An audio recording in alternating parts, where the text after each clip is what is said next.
Nakagapos ang mga paa at may sugat sa kamay ang lalaking ito habang nasa loob ng ambulansya sa Oslob, Cebu. Napatay umano niya ang amang 70 anyos at isa nilang kapitbahay. Ayon sa kapatid ng suspect, nagkasagutan ang kanyang ama at kapatid na nakita niyang may dalang itak, kaya agad siyang lumabas para humingi ng tulong. Pero pinagtataga na pala ng suspect ang tatay at ang kapitbahay. Inaalam ng pulisya ang motibo ng suspect pero Yung sinasabi niya kasi sa atin is meron siyang paniniwala na may nagdidikta sa kanya. May bumubulong sa kanyang isipan at to do this. susuriin ang suspect para malaman ang estado ng kanyang pag-iisip. Napag-alaman ng autoridad na pumapatay siya ng mga hayop na ginagawang offering.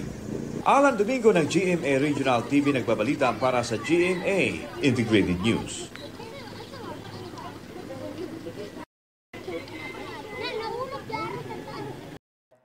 Huwag magpahuli sa mga balitang dapat niyong malaman. Mag-subscribe na sa GMA Integrated News sa YouTube.